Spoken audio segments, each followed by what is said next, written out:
di Sungi di sini, saya diajak nonton bola ke alun-alun namanya. Di situ ada orang meninggal. Orang meninggal itu diaben, dibakar dan sebagainya. Dan saya udah ketakutan duluan. Kalau setiap saya ngelihat orang mati, saya merinding dan bisa sakit panas dingin gitu. Nah, dari situ saya sudah bercita-cita, tidak ngerti apakah agama saya doang. Saya tidak ngerti agama yang lain gitu. Akhirnya saya mencari tahu, kebetulan saya saudara 11 orang, Bapak Ibu. Saya yang nomor 11, kesebelasan. Ya. Jadi beragam itu, ada tentara, ada guru, ada semua kerja, sampai saya kerja, guru dan bisnis juga. Kalau di Bali itu harus serabutan Bapak Ibu kerjanya, karena kita menerima tamu, kreativitas luar biasa. Jadi di situ saya berpikir, saya punya kakak guru agama Hindu, kepala sekolah lagi. Setiap di kelas jangan bertanya ya, selalu saya ditekan. Kenapa nggak boleh bertanya? Ya kita kan harus bertanya, agama ini ada Siddhartha Gautama, agama ini ada nabi, ada gini, ada nabi. Itu kan pelajaran agama, boleh dong nanya. Di rumah saya tanya, macam-macam pertanyaannya, pasti nggak pernah dijawab pertanyaan saya. Kenapa kita tidak boleh membaca kitab, Pak? Terus Pak, slide-nya Pak. Kenapa kita tidak boleh membaca kitab suci Weda? Di situ ada Yajurweda, Atharwa Weda, ada 4 ya Bapak Ibu. Terus ada Trimurti, Brahma, Wisnu, Siwa, pencipta, pelebur, pemelihara. Jadi saya lebih bingung juga, kok ada banyak Tuhan gitu loh Bapak Ibu. Nah, yang paling saya takutkan, kok ada ngaben kita dibakar. Siapa pencipta kita? Saya selalu bertanya, ini kita kasih otak, siapa yang menciptakan otak kita gitu loh. Padahal kita bisa berpikir dengan normal gitu. Itu masih kecil, saya SD itu saya bertanya seperti itu. Kalau begitu ada kehidupan di kemudian hari, saya bilang gitu. Tidaklah, kata kakak saya, itu mah sebagai casing aja katanya. Dibakar ya dibakar, seperti burung sangkar, tempat burungnya dibakar ya itunya terbang ke atas, kayak cerita anak kecil didongengin saya, ya selalu begitu. Nah, berlanjut kemudian, apa arti ngaben? Ngabis-ngabisin biaya, orang miskin dan sebagainya harus ngaben, kan seperti itu. Jadinya kalau dipikir, kok orang India nggak pakai sajenan, orang Bali libet pakai sajenan. Nah, saya berpikir juga di situ, kenapa saya kasta bawah, ksatria, bukan brahmana. Di situ ada pendeta Hindu, Pak, pendetanya Pak. Nah, di situ ada pemujaan. Di pura besar itu bersama, di pura di rumah itu merajan namanya. Saya selalu bertanya, tengah malam Bapak saya itu jam 2 selalu, kalau kita tuh sholat malam, kalau Bapak saya tuh selalu sembahyang malam. Sembahyang itu Bapak Ibu kalau udah Islam jangan menyebut sembahyang, ya, menyembah ide Sang Hyang Widi, menyembah patung, menyembah berhala, menyembah pohon beringin tadi Bapak bilang ya, itu seni. Pohon beringin itu diselimutin pakai putih sama hitam. Putih itu suci, hitam itu melebur, hitam gelap. Jadi ada di situ ada. Ya kalau saya pribadi mengimplementasikan, mengasosiasikan bahwa, mohon maaf nih, agama Hindu itu menurut pribadi saya budi akal manusia. Kenapa budi akal manusia? Diakal-akalin gitu Bapak Ibu. Ya, coba menurut saya setan terbesar di dunia ini apa? Bapak Ibu tahu, pernah membaca setan terbesar di dunia? India, India, Bali, Cina, Korea. Ya. Kenapa banyak? Pertama tidak ada ajan. Dijemput setannya, dipakai sajenan, dipakai potong ayam putih hitam, disajikan di situ di depan rumah. Saya baru pulang dari Jakarta dulu, saja tuh terguling-guling. Wah, ini ada setan yang menjemput saya. Maka saya sendiri membaca ayat kursi sampai pagi lagi. Tengah malam saya di rumah saya di kampung. Rumah saya tidak pakai tidak pakai pagar karena blong begitu. Saya perhatikan, saya di situ di tengah ada tuyul 7 yang nginterin saya. Kakak saya berperang dengan saya begini, kamu pulang jangan pakai jilbab. Saya nggak suka. Waduh, nih kakak udah ketularan setan nih, masuk nih setan. Karena iya Bapak Ibu, setan itu jemput disembah. Setan itu tidak dijemput. Kalau Bapak Ibu ajan, pintu jangan dibuka. Karena itu apa? Mohon maaf, manusia yang sebelumnya tidak Islam itu masuk ke neraka, itu dia mau kembali. Itu yang saya baca. Makanya saya masuk Islam. Itu kembali ke dunia. Saya minta taubat ya Allah. Saya ingin berbuat baik ya Allah. Itu hidup sesudah mati, saya baca itu. Dia bertobat, makanya dia ada di pintu-pintu yang adem. Maka kalau ajan jangan buka pintu, itu disebut dengan setan tidak diundang. Tapi kalau di Bali itulah setan diundang, karena disiapkan sajenan. Saya setiap pulang ke Bali, kemarin pulang ke Bali karena ikut Pemnas, itu udah panas dingin, mohon maaf saya sakit seminggu lebih, saya rukyah sendiri itu. Nah, saya masuk Islam, ada orang yang menyirami dengan kembang. Saya nggak mau saya sirami dengan kembang, Bapak. Saya masuk ke Bogor, teman saya ada di Bogor. Buat apa bapaknya nyiramin saya dengan kembang? Nggak ada di kampung saya itu mandi dengan kembang gitu. Akhirnya saya nggak berteman, saya jauhin temannya, ini udah musyrik. Saya pikir saya begitu. Setelah begitu, saya melihat di Salemba ya, Salemba Jakarta Pusat. Orang meninggal. Ini ada sekian hari itu, sekian hari dan sekian hari sebagainya itu. Saya berpikir di kampung saya begini upacaranya. Orang meninggal ada 7 hari sampai 100 sekian hari diupacarakan. Saya nggak benar juga di hati saya. Nah, di Salemba di belakang rumah saya dulu, saya tidak bisa banyak surat yang saya baca, maka saya sering ke masjid daripada saya ngejinjing. Bapak tahu di situ ada, nah sajenan disinjing di kepala, jauh kan, ke pura jauh. Saya pikir ngapain masjid selangkah itu, kita nggak bisa melangkahkan ke masjid. Maka dari situ saya sering ke masjid. Rumah saya di Salemba dekat masjid, rumah saya di Cibubur juga dekat masjid, dekat kuburan juga. Jadi 2 dah tuh dah ya. Jadi antara rumah dekat masjid juga, alhamdulillah. Kenapa saya sering ke masjid? Pertama alasannya tidak banyak bisa baca surat-surat. Alasannya seperti itu. Saya kalau menghafal surat itu saya gedein, saya tulis, taruh di bawah. Lama-lama saya hafal. Nah, kenapa saya juga ke masjid? Memang saya pikir dulu saya ngejinjing sajenan. Kenapa masjid yang dekat ini saya tidak bisa gitu loh. Ke gunung sampai saya sembahyang itu, ya. Maka saya bisa. Maka begitu ke masjid adem rasanya Bapak. Ke gunung kayaknya carut marut gitu loh. Tahu nggak carut? Kayak benang kusut Bapak Ibu. Puasa 24 jam Bapak Ibu. Namanya nyepi. Ya. Luar biasa perjuangannya seperti itu. Tapi sholat di puro tengah malam itu luar biasa. Setannya datang bener. Iya. Saya dikasih keris, dikasih apa lagi tuh Bapak saya ya? Dikasih itu sama setannya. Saya nggak tahu, ada aja di depan saya gitu. Bapak saya rajin luar biasa sembahyang malamnya. Nah, begitu ceritanya. Kenapa saya masuk di Muhammadiyah? Saya tidak ngerti Muhammadiyah.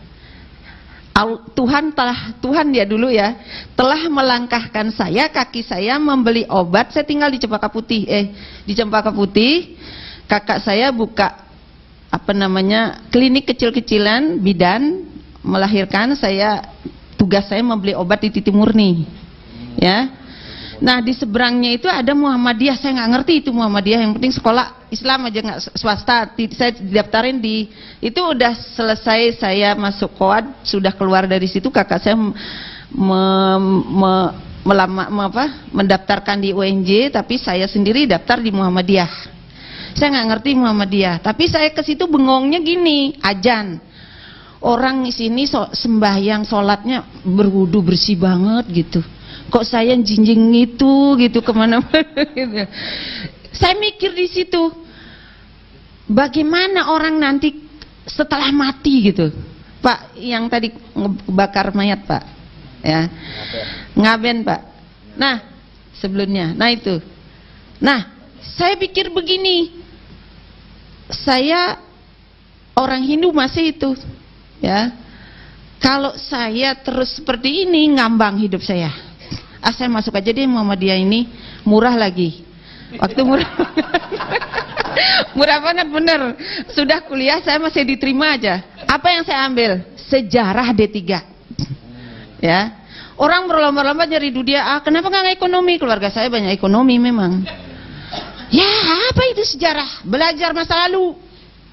Nggak penting belajar masa lalu, kan tahu sejarah masa lalu.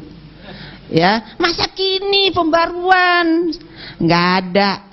Aduh, orang Bali itu nggak boleh belajar sejarah sedikit. Mau ngajar apa? Ngajar sejarah di SD nggak ada sejarah. Kakak saya udah mantengin tuh PGSD. Ya, nggak apa-apa di Muhammadiyah kan cuma belajar doang. Kita nggak cari agamanya, belajar doang. Saya bilang gitu. Ya udah lanjutlah. Kakak saya agak streng karena dia angkatan darat.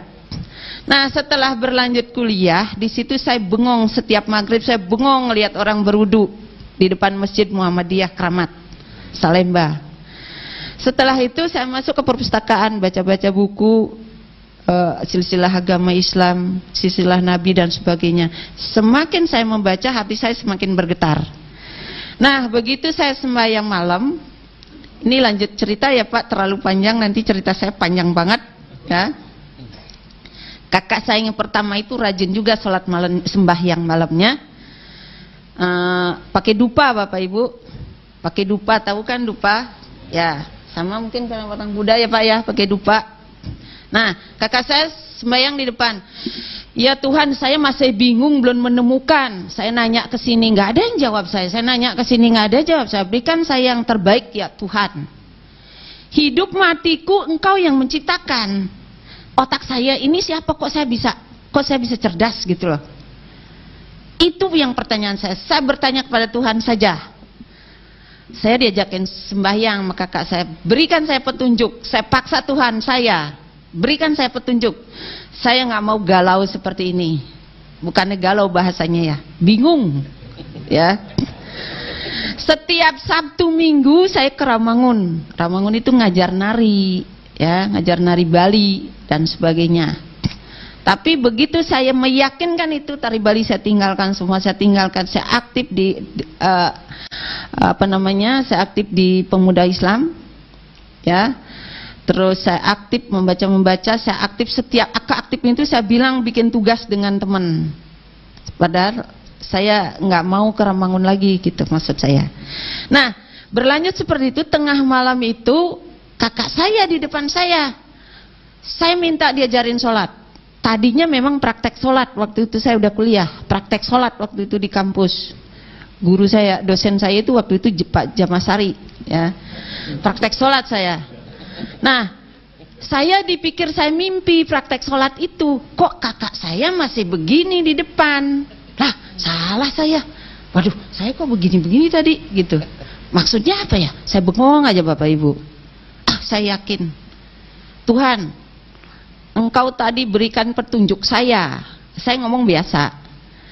Kalau memang ini petunjuknya, hari ini dan seterusnya saya akan melakukan apa gerakan tadi itu. Saya nggak ngerti ya. Udah besoknya kayaknya udah full deh, saya kesono condongnya sholat itu. Saya nggak ngerti sholat juga ya. Pokoknya ikutin, maka dari itu saya sering aja ke masjid.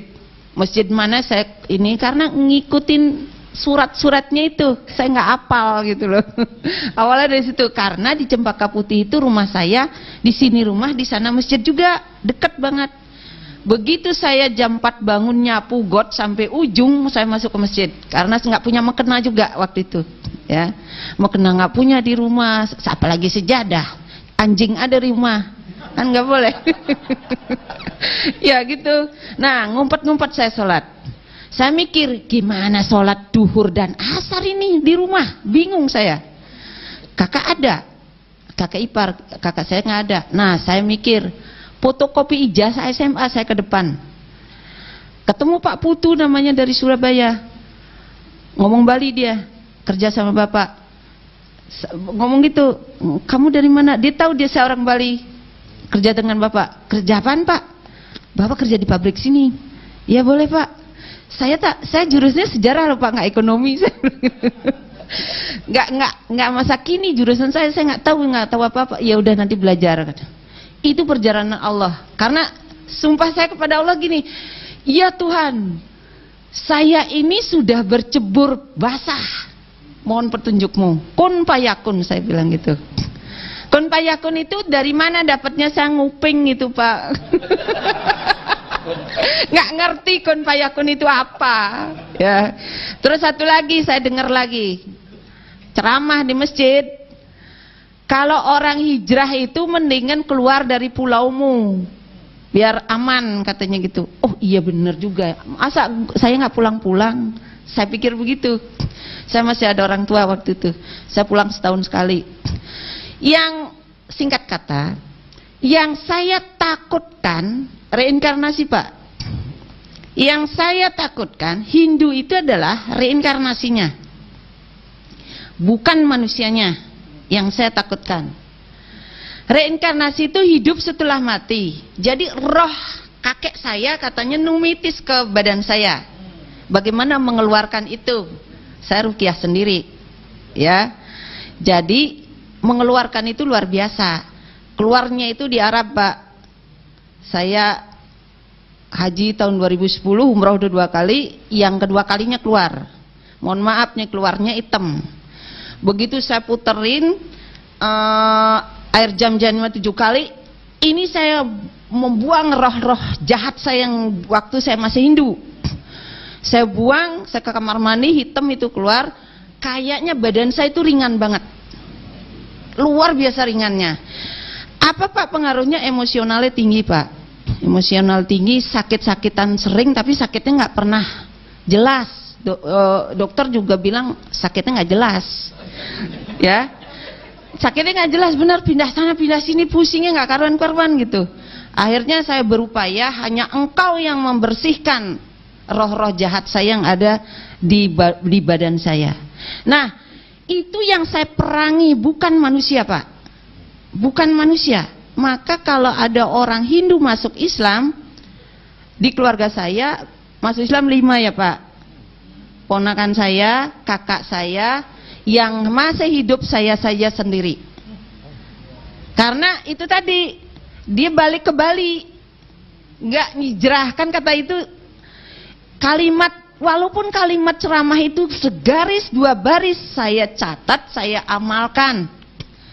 Hijrah kamu, keluar kamu dari Bali, misalnya nyebrang dari seberang lautan, maka kelima hanya saya yang masih hidup ya.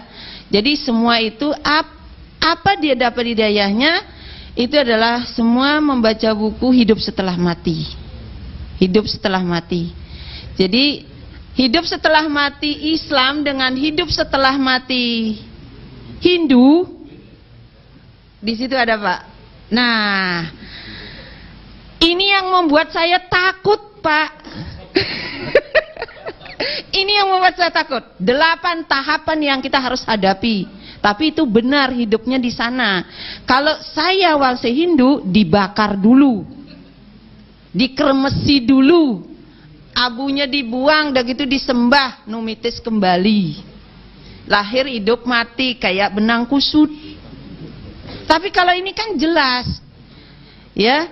Jadi Allah masih luar biasa ampunannya. Kita tuh salah, ada ampunan ya. Al-Baqarah ayat 286 kalau nggak salah ya, saya masih ingat ya. Jadi ya Allah, kalau kita salah Allah masih mengampuni. Tapi kalau saya puasa 24 jam nggak ada apa-apanya itu Pak ya. Nah itu, jadi beda doa saya waktu Hindu dengan waktu Islam. Islam itu sejuknya luar biasa. Begitu diniatkan saja Allah langsung ada gitu loh. Maksudnya bukan langsung Allahnya ada, tapi kenyataannya gitu ya. Mohon maaf, saya hijrah itu dari rok pendek, tidak berjilbab. Alhamdulillah sekarang Allah sudah ngasih semuanya, kun payakun ya. Alhamdulillah, itu ceritanya. Pencerahan di UHAMKA itu luar biasa, di Muhammadiyah bagi saya itu tadi.